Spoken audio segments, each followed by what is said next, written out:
Saya sudah agak lama ya tidak membuat konten yang membahas tentang Kiai Haji Imaduddin. Walaupun mungkin maksud kamu adalah merosting. Sebetulnya bukan merosting ya, tetapi saya sampaikan narasi-narasi yang sebetulnya ada landasan ilmiahnya. Tapi bagi kamu pecinta Kiai Haji Imaduddin dan kamu yang sudah meyakini Balawi batal, maka apapun yang saya sampaikan semuanya adalah ya framing, ya orang yang dibayar dan sebagainya. Ya itu urusan kalian ya. Yang pertama ini sangat penting ya. Apakah Kiai Haji Imaduddin itu adalah seorang nasabah? Kemudian yang kedua, bagaimana ciri-ciri al-waddo' fin nasab? Orang-orang yang suka mengada-ngada atau memalsukan di dalam ilmu nasab. Saya mulai dari yang kedua, yaitu sebagaimana yang ada dalam kitab Rosail fi Ilmin Ansab ya. Di situ ada bab tentang waddo atau pemalsu nasab atau al-wad'u fin nasab, pemalsuan di dalam nasab. Lalu ada di poin alamatun takunu fin nasabati. Alamatun tanda-tanda, maksudnya tanda-tanda apa? Tanda-tanda kepalsuan yang ada pada diri nasabahnya. Jadi sebelumnya itu dijelaskan nasab-nasab palsu seperti apa, musyajar palsu seperti apa, atau manuskrip palsu itu seperti apa. Lalu ini masuk kepada poin tanda-tanda ada pemalsuan pada diri nasabahnya, artinya pada perilaku nasabahnya. Itu ada 4 poinnya. Yang pertama itu ya, nasabah ini ya, ingat nasabah ya, kita bicara nasabah ini yustaharu bainan nasi bil wad'i. Dia sudah dikenal di kalangan manusia bahwa dia itu suka merilis nasab-nasab yang palsu. Jadi ada seorang nasabah, tapi orang sudah tahunya ini nasabah kalau merilis nasabnya mesti aneh, mesti palsu-palsu. Maman bin Mukidi, tapi bagi dia mamannya bin Mimin. Kenapa kok bisa bin Mimin? Karena Mukidi tukang cendol misalnya, kurang keren. Kalau Mimin kayaknya ke Nabi, ya gitu ya. Maka mesti kalau dirilis oleh nasabah ini bin Mimin tiba-tiba maman, bukan bin Mukidi. Orang sudah tahu, wah ini tukang palsu gitu. Tukang merubah-rubah nasab gitu ya. Tapi sekali lagi ini nasabah, Pak. Apakah Kiai Haji Imaduddin masuk kepada ini? Saya kira enggak. Nanti jawabannya ada yang di pertama. Kenapa enggak? Karena Kiai Imaduddin itu nasabah aja bukan gitu loh. Kalau kamu nggak terima, tunggu konten saya sampai saya jelaskan di poin terpentingnya. Seseorang dikenal di depan masyarakat suka memalsukan nasab, itu kan ada 2 poin, Pak. Yang pertama dia nasabah dulu. Jadi masyhurun bi annahu nasabatun. Dikenal dia sebagai ahli nasab, tapi juga mausufun bil waddo atau bil wad'i, tapi dia juga dikenal biasanya itu bohong kalau mengisbat nasab gitu. Ya. Suka memalsukan nasab. Sama dengan kalau dalam hadis itu, kalau sedang ulama menjaroh atau mengkomentari negatif tentang periwayat hadis, kadzab, dia pendusta, waddo, dia pemalsu hadis. Itu sebelumnya dia sudah dikenal memang suka meriwayatkan hadis. Ya. Jadi pertama itu nasabah dulu, Pak. Nasabah, tapi nasabah yang suka memalsukan nasab. Ya kalau Kiai Imaduddin masuk nasabah aja enggak. Ya. Bagaimana bisa dikenal suka memalsukan nasab? Ya. Misalnya ya, sama dengan begini, Pak. Ada dokter palsu itu bukan dokter, Pak, ngaku-ngaku dokter. Ada dokter beneran, tapi kalau ngobati itu curang. Dan dikenal kalau ini suka ngobatin ini curang. Dia diagnosa itu penyakit orang cuma gatal-gatal, dia bilang, wah jantungnya ini sudah pecah 10 ini, harus dioperasi ini. Jadi dia dokter, Pak, sekolah resmi dokter, sudah dikenal sebagai dokter, tapi tukang palsu, diagnosanya palsu, ngambil keuntungan. Ya kalau bukan dokter, Pak, tukang sendal tiba-tiba macak jadi dokter, ya itu lebih buruk lagi. Dia itu berarti dia itu ahli nasab palsu, bukan ahli nasab yang suka memalsukan nasab, tapi memang dia ahli nasabnya palsu. Tidak masuk sebagai ahli nasab tapi ngaku-ngaku ahli nasab. Nah, itu lebih buruk sebetulnya. Kiai Imaduddin jangan-jangan masuk kepada yang itu ya. Kita nanti tunggu di bagian terpentingnya ya. Kemudian yang kedua, orang ini majruh ya. Majruh artinya dianggap tidak adil ya, tidak sikoh lah. Walaupun tidak sampai kepada pendusta atau tidak sampai kepada ila darajatin ittihamuhu bil kadibi atau bil wad'i. Tapi sudah majruh sehingga layar dihi ba'du ahlil fanni atau ahlu hadal fanni. Ya, kira-kira begitu. Saya kalau tidak baca susah ya. Artinya orang ini tidak direkomendasikan lah, tidak menjadi rujukan atau tidak disepakati atau tidak disukai oleh ahli fan, oleh ahli ilmu. Ya mungkin karena dianggap kurang kredibel, kurang jujur, walaupun tidak sampai kepada pemalsu. Ya, ini levelnya lebih rendah. Tapi sekali lagi ini nasabah, Pak. Nasabah asli. Ya.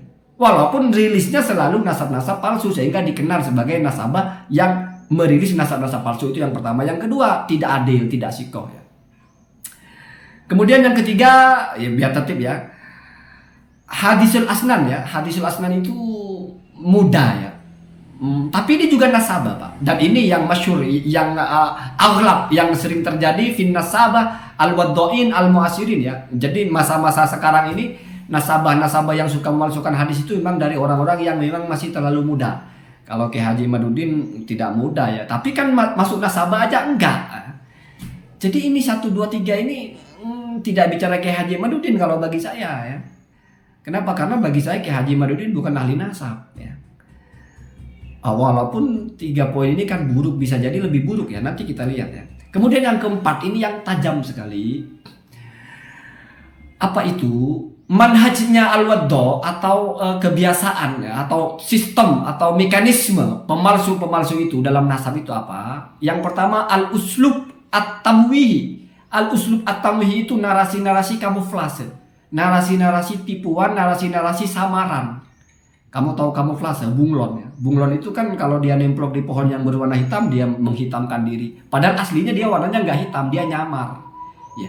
Jadi narasi-narasi samaran, narasi-narasi yang mungkin kalau dalam mantik bisa masuk kepada hujjah syafsyatoniyah ya. Syabihun bil haqqi wa laysa bi. Seolah-olah benar padahal enggak. Ya. Atau falsi lah bahasanya ya. Ada juga al-ardu at-tatwihi. Al-ardu at-tatwihi ini narasi-narasi yang didistorsi ya. Jadi ditahrif. Kitabnya bicara A, dia baca menjadi menjelaskan B. Contohnya misalnya dalam masalah dalil dan madlul ya. Kita baca dalam keilmuan ya, itu sifatnya atau syaratnya tidak harus munakis tapi hanya mutorid. Artinya apa? Kalau ada dalil pasti ada madlulnya. Tapi kalau madlulnya ada, dalilnya tidak ada, itu bisa saja. Itu namanya tidak munakis ya. Jadi mutorid itu kalau ada dalil maka pasti ada madlul. Kalau ada madlul pasti ada dalil, berarti munakis ya. Dalam dalil akli tentunya ya. Kenapa? Karena kalau Kimat bicara tentang nasab, dalil itu bukan kitab sunnah Pak, tapi kitab nasab. Berarti argumentasi secara akal. Kalau nggak ada kitabnya siap, lalu apa buktinya? Itu namanya dalil akli Pak ya. Ya. Dalil secara rasional. Maka ini masuk kepada yang syaratnya itu hanya mutorid saja Pak, tidak munakis. Apa itu mutorid? Pokoknya kalau ada dalil pasti ada madlul, karena tidak mungkin ada petunjuk ini nggak ada yang ditunjukkan. Tetapi kalau ada madlul tanpa dalil bisa nggak? Ya bisa Pak. Bisa, karena kalau tidak bisa berarti harus munakis. Ya. Harus kalau ada madlul pasti ada dalil, itu tidak ada keharusan begitu dalam dalil akli ya. Dan kasusnya ini masalah keadaan apa? Adanya Tuhan Pak. Adanya Allah itu dalilnya adalah adanya makhluk. Bayangkan, ya, kalau kamu berpikir kalau nggak ada dalil berarti madlul tidak ada. Kalau nggak ada makhluk Allah berarti tidak ada. Lah dulu sebelum Allah membuat makhluk berarti Allah juga tidak ada Pak. Itu makanya ulama itu dalam kitab Al-Abkar fil Afkar lil Amidi ya. Dalam kitab Usuluddin ya. Ilmu kalam begitu Pak. Jadi dalil adanya Allah itu kan makhluk. Oh berarti sebelum dalilnya ini ada, madlulnya yaitu Allah sudah ada. Ya, itu sudah pernah saya rinci ya. Oleh Kiai Haji Imaduddin ini dipotong menjadi kalau ada dalil pasti ada madlul. Kalau ada madlul wajib juga ada dalilnya. Itu diambil di clipping di bagian mustasnayat ke keadaan-keadaan tertentu ya. Di mana itu sudah masuk kepada lazim wal malzum. Memang itu sifatnya motor dan munakis kalau lazim dan malzum. Apa kasusnya? Seperti apa buktinya kalau ini Al-Qur'an? Adalah ini disabdakan atau diucapkan oleh Rasul. Maka kalau tidak ada Rasul mengucapkan ini adalah Quran, maka bukan Quran. Maka tidak mungkin ada Al-Quran selain yang kita kenal itu. Tidak mungkin ada surat tambahan. Dengan argumentasi kan bisa saja madlul yang ditunjukkan berupa Al-Quran yang lebih dari ini, misalnya surah ke ayat ke-31, itu bisa jadi ada walaupun Rasul tidak pernah menyampaikan itu. Artinya tidak ada dalilnya kalau itu Quran. Oh tidak bisa Pak. Ini ada talazum, ada iltizam. Tidak mungkin Rasul menyembunyikan Al-Quran. Maka kalau sudah tidak disampaikan oleh Rasul sebagai Al-Quran, maka berarti bukan Al-Quran. Termasuk misalnya sholat wajib yang ke-6. Tidak mungkin Pak, kita tidak bisa berargumentasi. Bisa jadi ada sholat wajib yang ke-6 walaupun tidak ada dalilnya. Karena misalnya di dalam tentang adanya Allah, Allahnya kan ada walaupun nggak ada buktinya. Ya berarti bisa jadi sholat yang ke-6 ada walaupun nggak ada buktinya. Nggak bisa begitu Pak. Kenapa? Karena sudah terjamin syariat ini tidak ada yang disembunyikan. Artinya kalau tidak ada petunjuk, maka tidak mungkin ada yang ditujukan. Ini dalam skop masalah tertentu saja. Itu namanya mustasnayat. Oleh Kiai Madudin ini dijadikan kaidah pokok. Itu kan namanya masuk kepada ardut takwih ya. Ardun takwihun, apa itu yang kedua ya? Takwihi ya. Itu distorsi Pak. Anda baca di kitab manapun, dalil itu nggak begitu penjelasannya. Yang Anda sebutkan kalau nggak ada dalil bagaimana bisa ada madlul, itu keadaan tertentu saja. Itu dalam masalah fikih Pak. Makanya dalam kitabnya Al-Amadi itu hilafan li ba'dil fuqaha. Karena kalau fuqaha bicara dalil itu adalah kalau nggak ada ayatnya, nggak ada hadisnya, Rasul pernah mengatakan sholat lebih dari yang 5 ini yang wajib, maka itu tidak pernah ada. Kenapa? Karena terjamin Pak, Rasul itu tidak mungkin menyembunyikan. Gitu Pak ya, gitu ya. Kemudian ada juga kelanjutan dari poin yang keempat itu ya. Wa hikayatul ahdasi al-gharibati ka'annaha musallamatun bal badihiyat. Oh ini tajam sekali. Jadi salah satu dari teori orang-orang yang suka memalsukan nasab ini adalah dia mengklaim keadaan-keadaan yang baru atau peristiwa-peristiwa baru atau ilmu-ilmu baru atau apalah yang baru yang aneh. Diklaim sebagai apa? Diceritakan ya. Diceritakan atau diklaim sebagai apa? Ka'annaha musallamat. Seolah-olah itu adalah hal yang disepakati. Kita sering dengar Kiai Madudin bilang, ini logika orang awam saja bisa menerima. Jadi dianggap seolah-olah sudah kesepakatan. Apa contohnya? Kitab sezaman. Kalau nggak ada kitab sezamannya, bagaimana mungkin itu ada nasab? Jadi dipikirnya kitab sezaman itu seperti Rasulullah. Lalu nasab yang ada di dalam kitab sezaman itu seperti Al-Qurannya. Maka kalau Rasul tidak menyabdakan, Rasul tidak mengucapkan itu Quran, maka bukan Quran. Itu berarti ulama nasab pada waktu itu Pak sudah pasti benar, tidak mungkin salah. Sehingga kalau dia tidak sebut maka tidak ada. Ini kan lucu Pak. Ini bertentangan dengan akal sehat ulama nasab Pak. Ulama nasab zaman dulu itu tidak bisa meliput semua. Atau bisa jadi mereka menulis kitabnya hilang. Artinya kita tidak mungkin bisa mengakses kitab ulama nasab semua. Contohnya Al-Ubaidillah menulis kitab Khulasatul Al-Intisar. Itu disaksikan oleh muridnya ya. Ra'aitu bi khatti, tapi kitabnya itu nggak ada Pak. Bahkan Al-Ubaidillah itu punya kitab yang Alfu Safahat ya, 1000 halaman, itu pun juga tidak ada Pak. Jadi bagaimana Anda bisa memastikan kalau tidak ada dalam kitabnya Tahdhibul Ansab, tidak ada dalam kitab Al-Umari, tidak, lalu itu nasab tidak mungkin ada. Karena nggak ada bukti berupa itu. Seolah-olah itu seperti Al-Quran atau seperti nabinya yang menulis, yang mengucapkan itu, sehingga tulisan itu seperti ucapan nabi. Kalau di situ tidak ada surat ke-30, maka ke-31 atau ayat juz ke-31, maka tidak mungkin ada juz ke-31. Kalau masalah nabi benar Pak, karena terjamin. Tapi ulama nasab apa jaminannya? Anda baca dalam kitab nasab itu.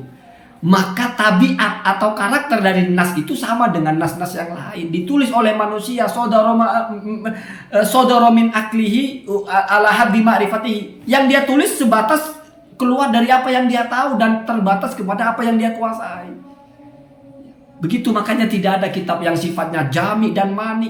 Itu ucapan ulama nasab Pak. Tidak ada kitab nasab itu yang sifatnya sudah melingkup semua, sehingga kalau nggak ada di situ berarti nggak ada begitu Pak ya. Nah, kitab sezaman Anda posisikan seolah-olah itu musallamat, bahkan badihiyat, bahkan semua orang paham seperti 1 tambah 1 2. Ditambah lagi dengan tes DNA itu ya seperti timbangan badan lah. Kalau kamu naik di situ keluar 30, berat badan kamu ya 30, nggak bisa kamu mengklaim beratnya 40. Itu aneh Pak, aneh sekali ya. Kemudian yang terpenting adalah, kenapa saya selalu bilang Kiai Imad bukan ulama nasab, bukan nasabah. Ada beberapa kitab ya, Al-Muqibun yang masyhur juga. Ada juga kitab Jami'ud Durar Al-Bakhiyah li Ansabil Quraisyin fi Biladis Syamiyah. Itu ditulis oleh Dr. Kamal Hud Al-Husaini. Apa itu Pak? Wasfun nasabah. Wasfun nasabah itu adalah, ini ya bagian pentingnya ya, karakter atau spesifikasi atau ciri seorang nasabah. Mungkin kamu hanya bicara ciri ya. Tapi di bawahnya setelah itu ada yustarotu al-mustaghilu fi hadzal fanni. Disyaratkan orang yang mau mengkaji fan ini atau ilmu nasab ini syarat Pak. Kamu kitab sezaman bukan syarat, kamu anggap itu harus. Kamu sudah tahu itu turuk, kamu anggap surut. Ini jelas-jelas syarat seseorang disebut nasabah. Jangan kamu anggap ini tidak apa-apa walaupun tidak ada. Hanya demi membela kemat, jangan ya. Apa yang pertama? Ya. Antajtami afihi, ya. Apa itu? Adidatun ya. Saya lupa ya. Di dalam orang itu harus terkumpul hal yang banyak. Surutun adidatun. Surut yang banyak sekali. Ya. Nadkuru ahamaha. Kami akan sebut sebagian saja. Itu sebetulnya mungkin ada 5 atau 6 ya. Tapi saya sebut satu saja. Ngetes kemat lolos enggak. Apa yang pertama? Awalan ayakuna nakiban. Dia harus seorang nakib. Ini logikanya tajam sekali Pak. Pelan-pelan kamu dengarkan ya. Kenapa harus seorang nakib? Li'alla yartasyal al-ansab. Agar dia tidak bisa disogok lalu memalsukan nasab. Kemudian kama naqala ba'du al-mu'arrikh wan nasaba anna ba'da man istawala fi hadzal bani kana yartashi fin nasab. Karena ada reportase dari sebagian ahli sejarah dan juga sebagian ahli nasab bahwa ada ulama-ulama nasab itu atau nasabah-nasabah itu yang bisa disogok. Logikanya kenapa seseorang itu harus menjadi nakib sehingga dia itu tidak bisa disogok? Kenapa seorang nakib tidak bisa disogok? Nah, ini logikanya sederhana. Seorang nakib itu Pak, dia ketua nakobah. Ini nakib yang resmi ya, bukan nakib asal-asalan ya. Nakib nakobahnya Mukide ya, semua orang bisa menjadi nakib Pak. Apalah baju lah, celana lah jadi nakib, nggak bisa begitu Pak. Jadi nakobah yang resmi ya.